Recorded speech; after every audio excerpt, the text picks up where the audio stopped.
नमस्कार। मेरे सामने यहाँ एक 38 वर्षीय व्यक्ति का हाथ है और इनके बारे में बात करने जा रहा हूँ। वर्तमान की स्थितियाँ क्या हैं उंगलियों की, वो मैं आपको बताने जा रहा हूँ।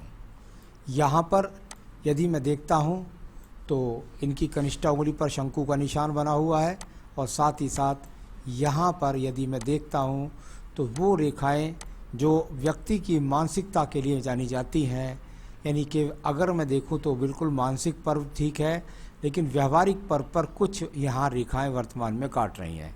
यानी इस समय पर कह सकता हूँ थोड़ा सा व्यापार के लिए चिंतित हैं, व्यापार के वजह से थोड़ा सा मन के अंदर शंकाएं हैं। आइए बात करते हैं उसके बाद इनके आर्थिक पर्व के बारे में। आर्थिक पर्व पर भी एक माइनस रेखा है, यानी कि कुल मिलाकर अपने काम से संतुष्टि नहीं है, वर्तमान की ये बात है। आइए बात करते हैं इसके बाद में। तो लंबाई उंगली की अच्छी है, सूर्य के पहले प्रथम पर्व तक पहुंच चुकी है, ग्रहण शक्ति अच्छी है, धैर्य से करिए, काम करिएगा, निश्चित रूप से आपको सफलता प्राप्त होगी। बात करते हैं आपके सबसे पहले प्रथम पर्व के बारे में। ये प्रथम पर्व यहाँ मजबूती के साथ में, यानी कि शनि की उंगली से आधा ज़्यादा निकला हुआ अच्छी रेखाओं के लिए माना जाता है। साथ ही साथ व्यावहारिक पर्व यानी कि सूर्य का पर्व यहाँ पर थोड़ा सा रेखाओं से कटा हुआ है। इसका मतलब क्या होता है कि अग्नि कारक क्षेत्र के द्वारा व्यक्ति को बाधाओं की प्राप्ति होना, ऐसा मान सकते हैं। थोड़ा सा कह सकते हैं कि किसी भी प्रकार से अपने व्यवहार में कोई जल्दबाजी ना करें, किसी के साथ संबंधों में अपने खराब ना करें और व्यवहार के अंदर उग्रता ना लाएं। तो कुल मिलाकर थर्ड पर्व भी यहाँ पर थोड़ा प्रभावित है, यानी राज्य सरकार से किसी प्रकार का अभी भौतिक लाभ मिलने की उम्मीद नहीं है। अब बात करते हैं यहाँ पर आपके सीधा पर्व, प्रथम पर्व यानी कि शनि का प्रथम पर्व, जो आपके बिताएगा यहाँ पर मानसिक स्थिति के लिए।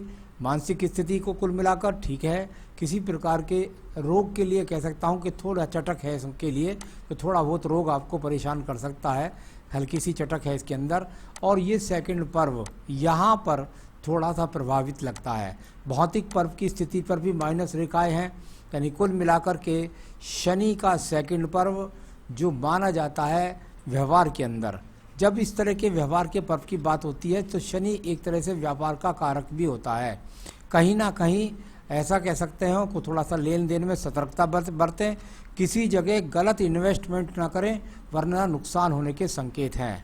ये दूसरे पर्व से बताता है। और तीसरे पर्व पर मिली हुई रेखाएं कोई ज़्यादा नहीं है, इतनी रेखाओं भर से कह सकते हैं कि हाँ व्यक्ति थोड़ा सा चिंतित रहता है धन की प्राप्ति के लिए। दूसरे पर्व की रेखाएं किसी को गलत जगह पर धन को ना लगाएं और धन किसी को ना दें वरना लौट करके नहीं आएगा। आइए बात करता हूँ मैं यहाँ पर आपके पर्व की, और वो पर्व है आपका बृहस्पति का प्रथम पर्व। बृहस्पति का प्रथम पर्व यानी मानसिक स्थिति पूरी तरीके से सही, भगवान के प्रति भक्ति और साथ ही साथ दया की भावना मन के अंदर रखना। सेकंड पर्व को देखता हूँ, कुल मिलाकर के कोई ज़्यादा खराब रेखा यहाँ से तो नज़र नहीं आती। पत्नी पति के बीच में संबंधों में वो आगे भी मैं आपको देख करके बताऊँगा। यहाँ पर थर्ड पर्व है, संतान का सुख सहयोग भी पूरी तरीके से है, भगवान की प्रति भक्ति भी व्यक्ति करता है, परिवार का सहयोग भी मिलता है। आइए बात करूँगा मैं आपके बुध पर्व के बारे में।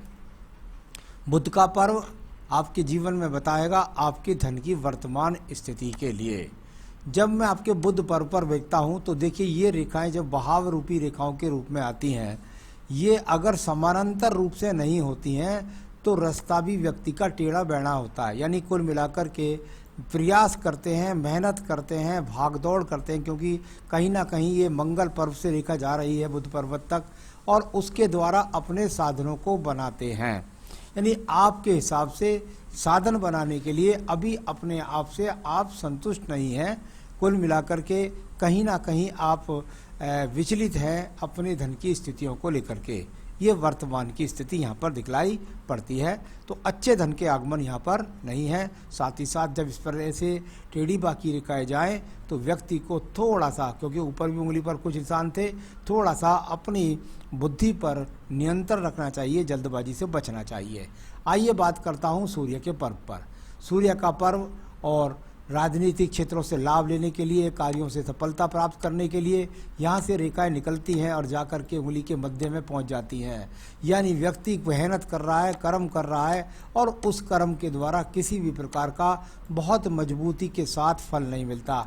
ऐसी स्थितियों में व्यक्ति को कई बार अपने व्यवसाय के अंदर, अपनी स्टेटस के अंदर ऊंचाई नीचाई का सामना करना पड़ता है। साथ ही साथ आपको किसी भी प्रकार से कभी कभी देखने में आता है कि आंखों का नंबर या आंखों का चश्मा भी चढ़ जाता है। तो वो कोई माइनर सी बात है, वो कोई ज़्यादा विशेष बात नहीं। चलिए, तो अब बात करूँगा यहाँ पर मैं आपके जहाँ पर सीधा सीधा शनि पर्व के बारे में। भाग्य का पर्व और भाग्य के पर्व पर ये हल्की स्लाइड्स रेखाएं, यानी ये ऊर्जित रेखाएं मैं इनको बोलता हूँ। मेरे सिस्टम के अंदर इसे ऊर्जित रेखाएं बोलते हैं। जब जब ये ऊर्जित रेखाएं बनने का प्रयास करती हैं तो निश्चित रूप से इनको ऊर्जावान रेखाएं कहते हैं। शनि पर्व पर ऊर्जावान रेखाओं का होना अच्छा संकेत होता है, जो मुझे लगता है आने वाले लगभग 5 साल के अंतर्गत, क्योंकि जो ये गैप है ये 5 साल के अंदर बहुत मजबूती से यहाँ रेखाएं खड़ी हो जाएगी और उसके बाद धन के अच्छे स्रोत आपको बनेंगे। तो ये कुल मिलाकर अभी मैं कह सकता हूँ कि थोड़ा सा आपके जीवन के अंदर भाग्य भी आपका पूर्णतः आपका साथ नहीं दे रहा है। आइए बात करते हैं आपके बृहस्पति के पर्व के बारे में। बृहस्पति का पर्व, तो बृहस्पति का पर्व यहाँ से देख लेते हैं, दूसरे से यहाँ पर देख लेते हैं। मांग उठा हुआ आपका, तो चलिए यहाँ देखते हैं आपके बृहस्पति के पर्व को।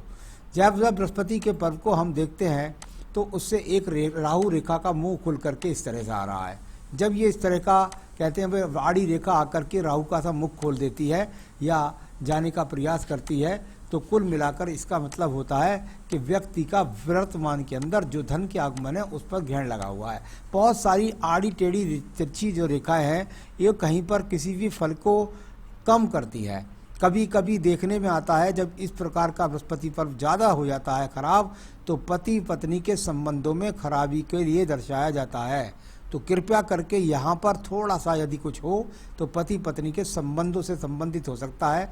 बाकी धन के आगमन में तो लगातार आपकी अड़चनें आ ही रही हैं, कोई अच्छी स्थिति यहाँ पर धन की भी नहीं है, क्योंकि धन का पर्व भी है, ये भक्ति का पर्व है, भक्ति भी नहीं हो पा रही और साथ ही साथ पत्नी के साथ अड़चन भी हो सकती है। आइए बात करते हैं आपके यहाँ पर सीधा पर्वत के बारे में और वो रेखा के बारे में, और वो है आपकी हृदय रेखा। हृदय रेखा बताएगी आपके मन की स्थिति को। मन की स्थिति यानी कि मन से व्यक्ति किस प्रकार से है, क्या व्यक्ति के मन के अंदर किसी कोई दुर्भावना है, क्या व्यक्ति किसी के काम आ जाता है, क्या व्यक्ति के कोई काम आ जाता है।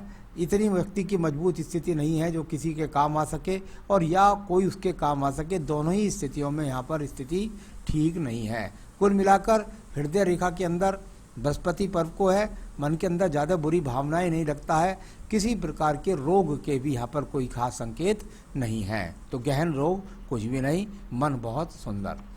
आइए बात करते हैं निम्न मंगल पर्व के बारे में। निम्न मंगल पर्व और निकलने वाली कर्म रेखाएं, इन कर्म रेखाओं का व्यक्ति के जीवन के अंदर मंगल रेखाओं का बहुत अच्छा रोल होता है। अगर ये रेखाएं व्यक्ति के अंदर नहीं होती तो व्यक्ति के अंदर उत्साह नहीं होता, व्यक्ति कर्म नहीं करना चाहता। आयु रेखा को कोई भी रेखा काट के नहीं जा रही है, इसका मतलब व्यक्ति फुल एनर्जी वाला है और उसके जीवन के अंदर निश्चित रूप से वो मकान भी बना पाएगा, इसमें कोई शक नहीं है। कब बनेगा, कैसे बनेगा, वो आपके सवाल में बताऊंगा। तो यहाँ मंगल रेखा कर्म रूपी रेखा के रूप में और मेहनत रूपी रेखा के रूप में तैयार है।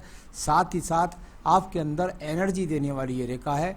निश्चित रूप से आपके जीवन में मकान बनेगा, लेकिन कब बनेगा ये मैं आपको आगे बताने वाला हूँ। आइए बात करता हूँ इसके बाद में मैं यहाँ पर आपकी बुद्धि रेखा के बारे में। बुद्धि रेखा थोड़ी सी ढलवा हो गई।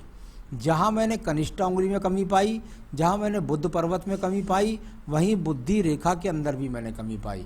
जब इस प्रकार से थोड़ा सा लहरदार होकर नीचे को रेखा जाती है तो व्यक्ति कभी कभी मन से बहुत व्यथित हो जाता है। उस व्यथित का परिणाम व्यक्ति के व्यवसाय से लेकर के व्यक्ति के पारिवारिक जीवन तक पड़ता है। तो कृपया करके अपनी मनोस्थिति को मजबूत रखिएगा, अपनी बुद्धि को स्थिर रखिएगा। तो ये यहाँ पर अच्छी बुद्धि रेखा है, इसका उपयोग ठीक तरह से करिएगा। ऐसा आपके जीवन में होता रहेगा। छोटे छोटे एक्स लग जाते हैं यहाँ पर इस तरीके से, तो थोड़ा सा पति पत्नी के बीच में वैचारिक मतभेद कराते हैं। कोई तलाक की बात नहीं है, तू मैं होती रहती होगी। आइए बात करता हूँ यहाँ पर मैं आपके द्वितीय मंगल पर्व के बारे में। बहुत ही उचित द्वितीय मंगल पर्वत, किसी प्रकार की कोई ज़्यादा लड़ने की प्रवृत्ति नहीं है आपकी, किसी प्रकार से कोई कोर्ट का, कचहरी का, झगड़े का, झंझट का, एक्सीडेंट का ऐसा भी कोई योग यहाँ पर दिखलाई नहीं पड़ रहा है। तो कुल मिलाकर ये मंगल पर्वत आपके सपोर्ट में यहाँ पर खड़ा हुआ है। अब बात करूँगा मैं यहाँ पर आपके पर्वत के बुध रेखाओं के बारे में। पहले बुध रेखा देखता हूँ, फिर आपका चंद्र पर्वत देखता हूँ। तो बुध रेखाओं को देखिएगा, यहाँ से ये बुध रेखाएं कोई स्थिरता के साथ नहीं है, इनको रोगात्मक रेखाएं भी कहते हैं। जब ये एक्स बनाकर इस तरह से चलती हैं तो व्यक्ति को कहीं ना कहीं रोग का सामना करना पड़ेगा। बुद्धि रेखा पर भी क्रॉस का चिन्ह बना करके चली है। जो बात मैं पहले से बोल रहा हूँ कि दिमाग पर स्थिरता रखें, गलत निर्णय ना लें, गलत इन्वेस्टमेंट ना करें, वरना पैसा डूबने की बहुत संभावना है। तो बुध रेखा व्यापारिक रूप से कोई मजबूत स्थिति को नहीं दिखला रही है, तो कृपया करके किसी प्रकार की फेरबदल का प्रयास ना करें। चलिए मैं बात करता हूँ आपके चंद्र पर्वत के बारे में। चंद्र पर्वत यहाँ से एक रेखा निकलती है और एक रेखा का संबंध आपके जीवन में केतु स्थान से निकल करके और ये सीधा सीधा यहाँ पहुँच रहा है। यानी इसका मतलब क्या होता है, देखिए 2-3 तरीके से इसके मतलब माने जाते हैं। चंद्र पर्वत से जाकर के अगर मणिबंध के पास से रेखा निकले और केतु स्थान से होकर के चले तो इसका एक मतलब ये होता है कि ये केतु से होकर के गई है, चंद्र की रेखा गई कहाँ है, आपके जीवन के पक्ष के पास में, उससे भी एक शाखा निकल रही है। यानी कहीं ना कहीं वर्तमान में आपको थोड़ा सा डिप्रेशन हो सकता है, साथ ही साथ संक्रमण का रोग हो सकता है, तो इससे आपको बचना है। ये रेखा कहीं ना कहीं जीवन में कभी आपको व्यवसाय के रूप में दूर स्थानों से जुड़कर लाभ दिलाएगी और साथ ही साथ आपके जीवन में आपको विदेश की यात्रा भी कराएगी। तो इसका ये भी संबंध है, लेकिन वर्तमान में केतु स्थान से निकल रही है, इसका ज़्यादा प्रभाव मुझे इस प्रकार से दिखलाई पड़ता है। तो रोग से थोड़ी सावधानी। आइए व्यवसायिक रेखा को देख लेते हैं, यानी कि भाग्य रेखा को देख लेते हैं। भाग्य रेखा और ये बिल्कुल दूर स्थान से निकल करके चलती है, यानी व्यक्ति के स्थान के अंदर जितना व्यापार में वो भागदौड़ करेगा, दूर के स्थानों पर सप्लाई करेगा, उतना व्यक्ति के जीवन में उसको लाभ मिलेगा। तो ये इस प्रकार से आपके पास यहाँ पर भाग्य रेखा आपकी चलती है और इसमें एक राहु रेखा भी यहाँ पर काटती है आकर बुद्धि रेखा से निकल करके। यानी कहीं अचानक से आप कोई जहाँ 38वां वर्ष आपका चल रहा है वहाँ पर ये रेखा इस प्रकार से लगभग काट रही है। किसी प्रकार का कोई गलत निर्णय ना लें, कहीं गलत इन्वेस्टमेंट ना करें, वरना भारी नुकसान की संभावना है। तो चलिए यहाँ पर जो व्यवसाय है उसमें चलते रहिएगा। अभी हो सकता है इस समय थोड़ा सा व्यापार डाउन हो रहा हो और ये काफ़ी समय आपको परेशान करेगा, कब तक करेगा मैं आपको बता दूंगा अभी बाद में। तो भाग्य रेखा आपके पास है। आइए बात करते हैं इसके बाद आपके शुक्र पर्व के बारे में। शुक्र पर्व संसाधनों का पर्व होता है और शुक्र पर्व संसाधनों की जब बात होती है तो शुक्र पर्व पर यदि मैं देखता हूँ तो ये काफ़ी चौड़ा शुक्र पर्व है। जब चौड़ा शुक्र पर्व होता है व्यक्ति को कुछ ना कुछ पैतृक संपत्ति भी मिलती है, साथ ही साथ व्यक्ति अपने जीवन के अंदर संसाधन तो बना ही लेगा देर सवेर।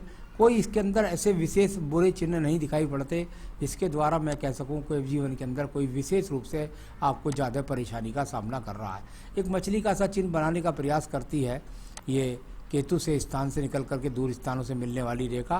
कभी कभी इसका जीवन के अंदर झटके से धन मिलने का सहयोग माना जाता है, या काइट का चिन्ह कह सकते हैं। तो ये इस प्रकार से आपका हुआ। आयु रेखा आपकी जो थी वो लगभग यहाँ 85 वर्ष के आसपास है। तो ये तो सारी रेखाओं, पर्वतों, सब चीज़ों के बारे में मैंने बताया। अब मैं आपको बताना चाहता हूँ आपके सवालों के जवाब। जब पूरा हाथ पढ़ लेते हैं तब बहुत सारे पक्षों को देख करके और मैं उसके सवालों का जवाब देता हूँ। केवल एक पक्ष के लिए नहीं, कभी कभी इशारे के लिए मैं बता देता हूँ पक्ष को भी। तो क्या मैं बहुत ज़्यादा पैसे कमा पाऊँगा? बिल्कुल। जब मैं आपकी भाग्य रेखा को देख रहा था तो मुझे लगता है कि अभी लगभग थोड़ा सा धैर्य आपको रखना पड़ेगा, क्योंकि राहु रेखा का इन्वॉल्वमेंट और एक भाग्य रेखा के बराबर सहायक रेखा थी। तो यानी आपके जीवन के अंदर आपको भी थोड़ा सब्र करना होगा, लगभग 3 वर्ष, और 2024 के बाद में आपके जीवन के अंदर अच्छा समय आएगा। उसमें आपकी पैसे की स्थिति ज़्यादा अच्छी मजबूत होनी शुरू हो जाएगी। तो पैसा कमाएंगे, कोई बुरी बात नहीं है, अच्छा कमाएंगे। मेरा अपना घर कब तक बना सकता हूँ? कोई अगले 5 साल तक मुझे कोई संभावना नहीं लगती। हो सकता है ये आपके जीवन में 2025 के बाद आए। यदि जन्मपत्री से आप दिखलाते तो शायद उन्हें पता लग जाता कि कब बना पाएंगे, लेकिन अभी यहाँ 4 से 5 साल मुझे मकान बनने के योग दिखाई नहीं पड़ते। मेरी हेल्थ कैसी है? केतु स्थान से जब जब रेखा होकर के निकलती है और चंद्र पर्वत से संपर्क बनाती है तो थोड़ा सा लीवर की जांच कराते रहिएगा। किसी प्रकार के लीवर के संक्रमण का इशारा थोड़ा सा मुझे इस हाथ में लगता है। तो हेल्थ के इश्यूज इस समय बने हुए हैं, थोड़ा सावधानी बरतें। क्या मैं लैंड का बिजनेस में हार्ड ट्राई कर सकता हूँ? जहां आपको लैंड के लिए 2 चीज़ का इन्वॉल्वमेंट माना जाता है। केवल मंगल की अगर बात करता हूँ, मंगल आपका जीवन में अच्छा है, इसमें कोई भी शक नहीं है। लेकिन वर्तमान की स्थिति में क्योंकि भाग्य रेखा ने एक रेखा काट दी है, मैं कहूँगा आपको अभी 2025 तक लगभग 5-4 साल आप रुके रहिएगा। उसके बाद आप लैंड में बिल्कुल हाथ आजमाइएगा, क्योंकि अभी भाग्य आपका साथ नहीं दे रहा है। पैसा हिल जाएंगे, डूब जाएगा, या पैसे नहीं बढ़ेंगे या माइनस हो जाएगा, आप परेशानी में हो जाएंगे। तो कुल मिलाकर अभी कृपया करके 5 साल धैर्य करके 4 साल तो बिल्कुल ही धैर्य रखिएगा। तो उसके बाद आप कर सकते हैं। मेरी बीवी और सन के जीवन के कैसा रहेगा? पत्नी के साथ संबंधों में तालमेल अच्छी तरह बना कर रखिएगा। और बच्चों को और बीवी के बारे में जो है वो उनकी जन्मपत्रियाँ बताती हैं या उनकी हस्तरेखा बताती है। आप चाहें तो बच्चे की जन्मपत्री बनवा भी सकते हैं।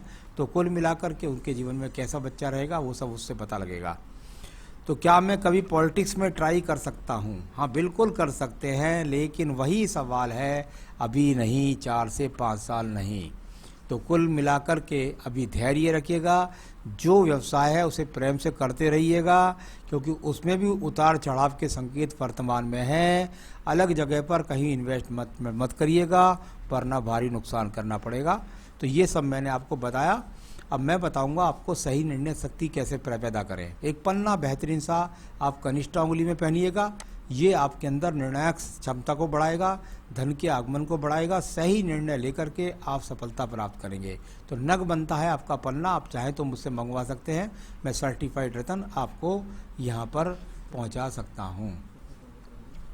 तो यहाँ कुल मिलाकर ये सब मैंने आपको बताया। अब बताता हूँ आपको कि आपको पूजा में क्या करना चाहिए। संकट नाशन गणेश स्तोत्र का रोजाना पाठ करना चाहिए। संकट नाशन गणेश स्तोत्र का रोजाना पाठ करना चाहिए। बुधवार के दिन गणेश जी के मंदिर में जाकर उनको भोग लगा करके प्रसाद बांटना चाहिए। और रोजाना ओम ब्रह्म बृहस्पति नमः इस मंत्र की माला का जाप करना चाहिए। संकट नाशन जो स्रोत है उसको आपको कम से कम 3 बार पढ़ना चाहिए। तो ये आप जो है कर लीजिएगा, इससे आपको बहुत ज़्यादा लाभ की प्राप्ति होगी। नमस्कार।